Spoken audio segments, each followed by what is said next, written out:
Welcome to Slaughterhouse Stories. I hope you enjoy the story I have for you tonight.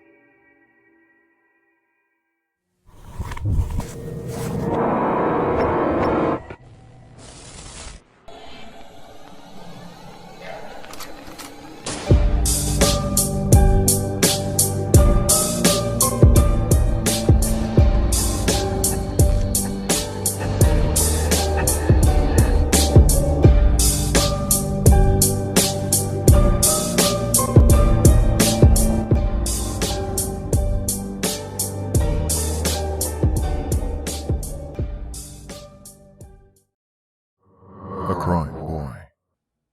In 1997, after acquiring enough savings, I moved my wife Deborah and two daughters, Shirley and Clarice, into the suburbs of Baltimore, Maryland. The house in particular was a large duplex with friendly, inviting neighbors and a generally warm atmosphere, so we expected nothing more than the usual living accommodations. The history of the house was never explained to me thoroughly by the manager, but this did not bug me in the slightest. The first several weeks went by, with little to no dilemma. As we managed to unpack and set up our belongings rather quickly, Deborah would call me while I was at work, at a local computer scripting service, telling me how great our new home was, boasting about the easy living, which included enough rooms for all of us and a pool out back. I would smile and agree. Shirley and Clarice also loved the house, and found plenty of games to play around in the large space available. The two slept in the same room, together near ours, so they could easily access us in case of an emergency.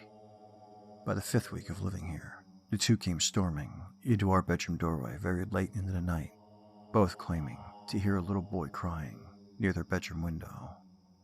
Deborah and I both exchanged confused and frightened looks, but proceeded to examine their room. It was relatively empty, save for a few toys laying about. "We heard it, Daddy," they both exclaimed. "Heard what?" I asked, puzzled. They both began to describe the boy as sounding very much afraid and crying through the night, even singing to himself quietly at one point. I peered out the window and turned my gaze downwards. Nothing. I exchanged confused looks with both of them and decided it was best to have them sleep between Deborah and I in our bedroom. They nodded in agreement and I tucked them inside. Granted, I was unable to fall asleep for a while, but eventually I drifted off after an hour or so, throughout which I did not hear the mysterious crying. However, a dream began, and I found myself in an open field, bound plentiful with wheat. I shoved through the tall grass, and our new house eventually came into view, but the houses that would be around were not visible. I entered the threshold, and saw the house was empty, and that pieces of furniture had been randomly stacked atop each other. Odd, I thought. I made my way to the curio and approached the swimming pool. I slowly turned my attention to the very bottom of the pool, for which a young boy lay in a sleeping position below. The boy promptly disappeared and reappeared before me on dry land. "Who are you?" I asked nervously, clenching my hands in disbelief. The boy, who was around 6 or 7 years of age, and dressed in rusty overalls and a striped t-shirt, slowly looked up to me, his misty eyes staring right into mine. Despite his outward appearance, he seemed friendly, and I perished any thought of trying to fight him. "I'm sorry," the boy responded. "It's okay," I replied back, patting him on the shoulder.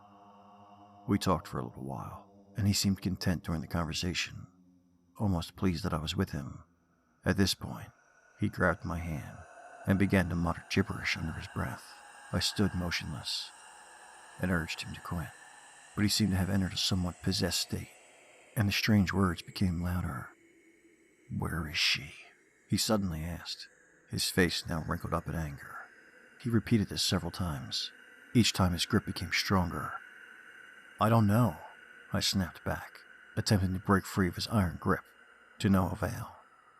He remained silent at this point and continued to strengthen his grip, becoming more and more persistent by the expression on his face.